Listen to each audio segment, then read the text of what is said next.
చెప్తున్నా అధ్యక్ష, ఇందాకే బొత్స సత్యనారాయణ గారు గౌరవంగా మాజీ మంత్రివర్యులు పెద్దవాళ్ళు సీనియర్ మోస్ట్ రాజకీయ నాయకుడు ఆయన ఒక మాట అన్నారు, అంబటి రాంబాబు గారు వాళ్ళ తల్లి గురించి ఎవరో మాట్లాడారని. ఆధారాలు ఇవ్వమనండి, ఇమీడియట్ గా యాక్షన్ తీసుకోకపోతే అప్పుడు అడగమనండి, ఇవ్వనండి ఆధారాలు, ఇవ్వనండి ఆధారాలు, నేను ఇస్తా. ఇదే అంబటి రాంబాబు గారు బయటకు వచ్చి ఇష్టానుసారంగా మాట్లాడి మళ్ళా బయటకు వచ్చి క్షమాపణ చెప్పారని చెప్తున్నారు కదా.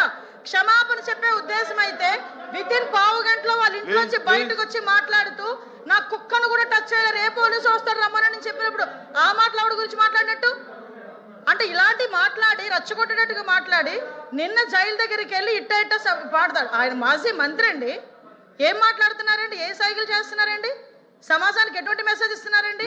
అలాంటి వ్యక్తి గురించి ఇలాంటి సభలో పెద్దల సభలో ఇంత చర్చ అవసరమా అసలు? ఇంత అలాంటి వ్యక్తి గురించి అలాంటి అనకూడదు కానీ తల్లిని చెల్లిని కూడా మాట్లాడే వాళ్ళ గురించి ఈ రోజు ఈ సభలో ఈ పెద్దల సభలో ఇంత చర్చ అవసరమా? అతని గురించి వెనకేసుకురావడం అవసరమా? అసలు మీకేమైనా అసలు సెన్స్ ఉందా అని అడుగుతున్నాను నేను. ఈ రోజు కనీసం ఆలోచన చేసుకోవాలి కదా. ఎలా పడితే అలా మాట్లాడడానికి, ఏది పడితే మాట్లాడడానికి ఇది దేవాలయం లాంటి కౌన్సిల్ పెద్దల సభ ఇది.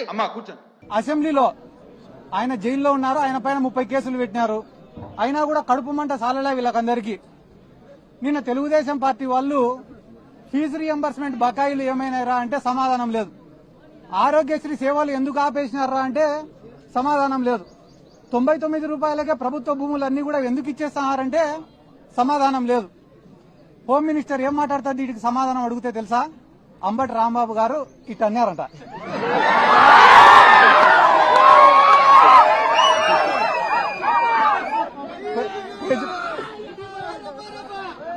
ప్రజలకు ఉపయోగపడే సమస్యలు 100 అడిగితే దానికి సమాధానం చెప్పకుండా అంబటి రాంబాబు గారు ఇట్టన్నారు.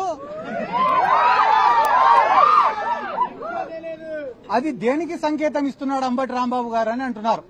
చెయ్యి ఆయనది, గడ్డం ఆయనది. అంటే ఈ రాష్ట్రంలో తెలుగుదేశం వాళ్ళు చేసేది ఏమరా అంటే మంచి సబ్జెక్టును అంతా పక్కకు దుబ్బేసి పనికి మాలినది ఒక్కటి పట్టుకుంటారు. ఈ రోజు వాళ్ళు ఏమనుకుంటున్నారు టీడీపీ వాళ్ళంటే అంబటి రాంబాబు గారిని ఇబ్బంది పెడుతున్నాం, బాధ పెడుతున్నామని అనుకుంటున్నారు. కానీ అంబటి రాంబాబు గారు ఏమనుకుంటున్నారు, నేను వైఎస్ఆర్ కాంగ్రెస్ పార్టీ కోసం పోరాడతానా, అందుకు నేను గర్వపడుతున్నా అనుకుంటున్నాడు. ఆయన అట్లా అనుకునే రోజులు మీరు ఆయనను బాధ పెట్టేది లేదు, ఆయనను పీకేది కూడా లేదని చెప్పి జీవితంలో ఎప్పుడైనా ఒకటి ఉంటుందన్నా, ఏంది రాది అంటే మనం చేసే తప్పులు మనకు చాలా చిన్నగా కనిపిస్తాయి, కానీ ప్రపంచానికి చాలా పెద్దగా కనిపిస్తాయి. అదే రకంగా మనం చేసే మంచి మనకు చాలా పెద్దగా కనిపిస్తుంది, కానీ ప్రపంచానికి చాలా చిన్నగా కనిపిస్తుంది.